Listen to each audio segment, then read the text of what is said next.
In the name of Allah, the Beneficent, the Merciful, hello everybody, how are you doing? We're doing great by the grace and mercy of Almighty Allah. My name's NA Saqib, I'm your IELTS mentor, IELTS trainer.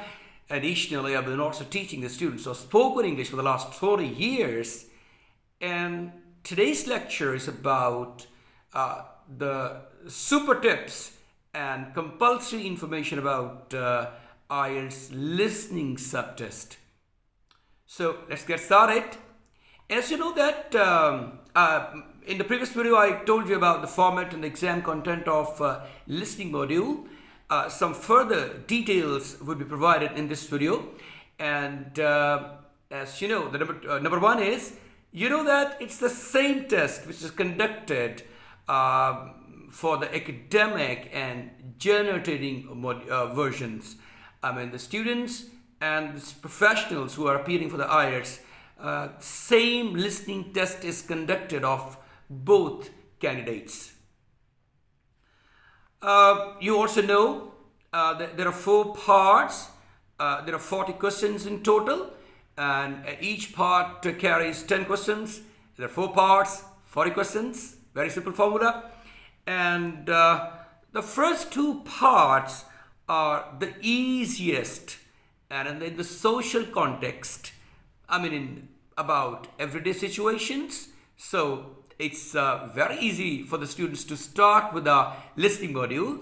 And as you know, in the series of IELTS exam, and it is conducted listening, reading and writing in 3 modules. Listening is the first test. So when you start with the listening and the first 2 parts are easy, you become a bit relaxed and comfortable, and you start understanding that you can do this job now with a lot of confidence. So here you go. The first 2 parts are the easiest ones, and they are the social context, and they are everyday situations. Whereas the last 2 parts, part number 3 and part number 4, are difficult and they are challenging, academic in nature. So when actually you listen to first 2 parts, your ears are more tuned in, and you are able to receive the information quite comprehensively and satisfactorily as well. So the first 2 parts easiest, the second 2 parts the difficult, challenging, and linguistically they are challenging, and content wise they're also challenging, because some heavy kind of academic or training related content would be given in those 2 parts. As you know that listening test, next point, listening test carries or takes 40 minutes in total. 30 minutes for listening to the audio recording and writing the answer on the question booklet, and then 10 minutes additional time is given to the candidates to transfer their answers onto the answer sheet. So 30 plus 10, 40 minutes in total. My next tip would be to you guys that you must practice writing your answers on the answer sheet clearly. It's important to be familiar with the boxes of the answer sheet where you got to transfer answers. Some students feel relaxed and don't take it too serious. So whereas they are supposed to take it seriously, you must write down your answer on the answer sheet of even at the practice sessions. In this way you become familiar with the boxes, size of the boxes, and how you have got to write down the answers. Answers not normally very big. 1 word answer, 2 word answer, 3 word answer, not more than that. So they can be written over there easily, but practice is needed for coming to know about the transferal of the answers on the answer sheet. And you can download the answer sheets from the internet or from the Cambridge IELTS practice or practice books. You can also photocopy them, the answer sheets. It's not a big job, it's not a big deal. So they are also available on the Cambridge books, available in the market. So better to go for this option. or you can ask your teacher to provide you with the answer sheets where you are preparing for your IELTS. Why it is needed? Because the answers, so that the answers may be read easily on the answer sheet.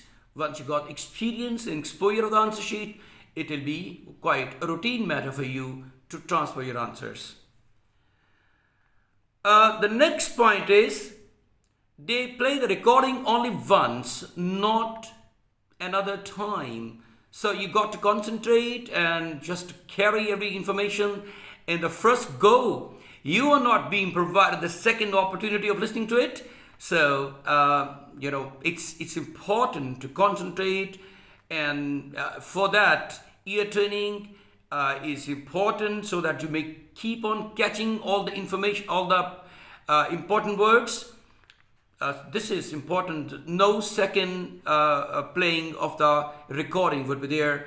You are supposed to just listen to one and catch the important words, the answers, write them on the question booklet first, and then transfer them on the answer sheets later on when you're provided with the 10 minutes extra time. It's a test. Next point is it's a test of your multitasking. It means that you are doing 3 at least jobs simultaneously. You are of course listening because it's your listening test. You are reading because the question booklet is also provided to you, in which there are gaps or there are multiple choices. There are different kinds of questions you have got to answer. So you just concentrate, on the listening test, and there is multitasking required. Of course, listening is there, reading is there, and then when you catch the answers, you got to write them down on the question booklet first and then transferring them onto the answer sheet. So listening, reading, and writing test is taken simultaneously. So you got to be very careful and alert in this regard. Many students ask me pen or pencil, which is the test format. I mean, in the test, what they've got to use.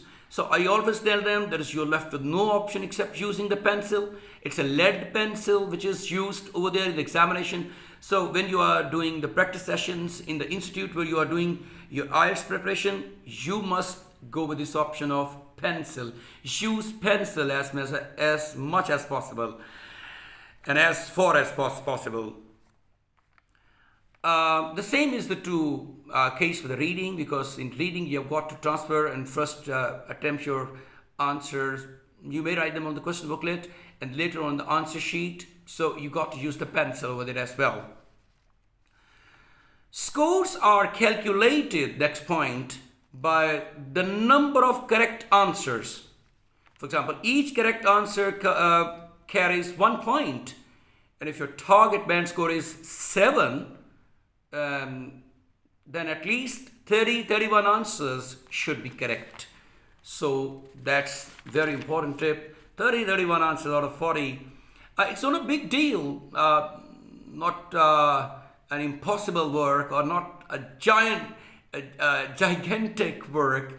It can be acquired, but if you just practice comprehensively and with the supervision of the teacher, he tells you the strategies and tips and techniques.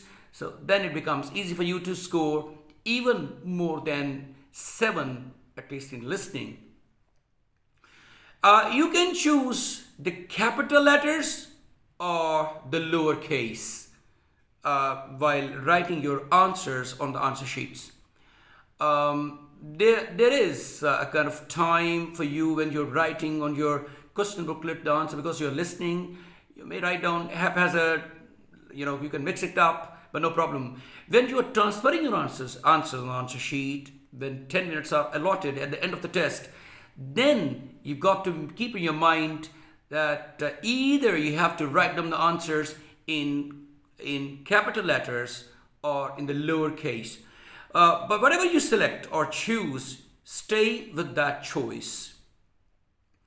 I mean, it means that if you're writing with the capital letters, answers, every single letter should be written capital. And in case you have selected the lowercase, you need to apply the rule of capitalization. Wherever there is a proper noun, you got to write down names and places. So must write down the first letter capital. The next point is be careful about the number of words for each answer. There are clear-cut instructions how many answers, how many words answer should be given or provided. Should it be the one-word answer, two-word answer, three-word answers, or they write down no more than 3 words and or a number. So you got to be very much particular about.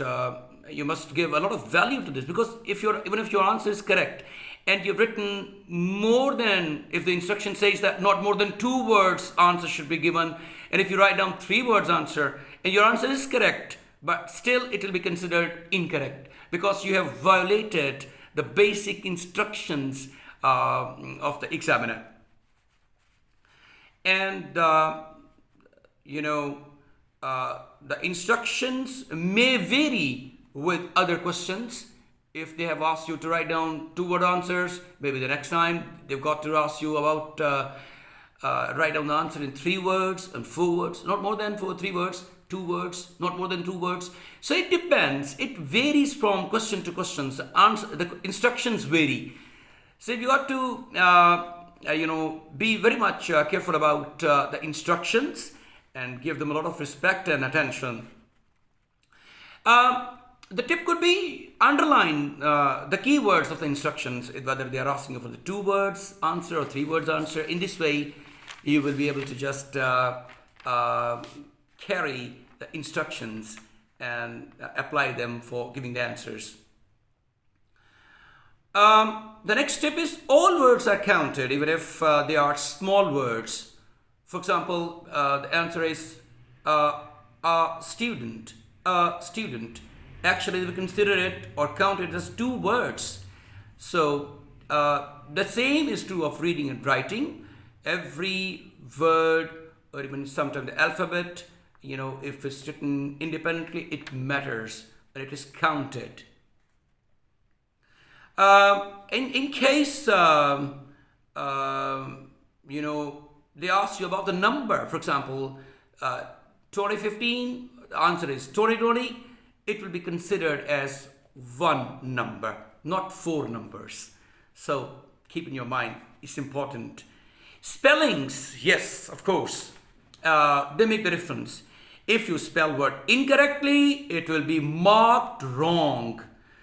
And when you transfer your answer, make sure your spellings are correct.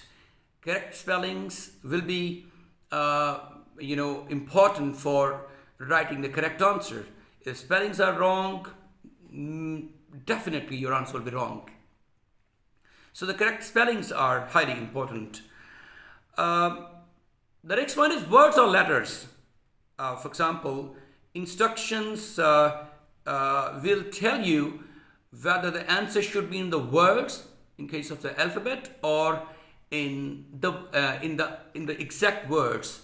For example, there's a multiple choice kind of question in which there is A, B, C options. Option A says spring, option B says summer, option C says winter. So there are 3 options, 3 words with the 3 letters. So they will ask you, the instruction would ask you whether to write the words or the letters. If they say the words, write down the answer as spring, summer or winter, whatever the case. And if they ask you to write down the letters, then you are not supposed to write down the words like spring, summer and winter. Then only you are left with the choice of writing the alphabet words. For example, A, option B or option C. The next point would be about the question types. Yes, knowing the strategies and techniques for each question type is important. I will just in this connecting series of giving you the super tips and the information and the compulsory information. I will just give you a bit of introduction of all the question types, but in the later video actually I will give you a full-fledged introduction of all the question types, about the basic introduction and about the techniques, how they to be attempted in the listening subtest of the IELTS. So these are the points for the first video of compulsory information and super tips by Sir NA Saqib. Thank you very much indeed for watching this video.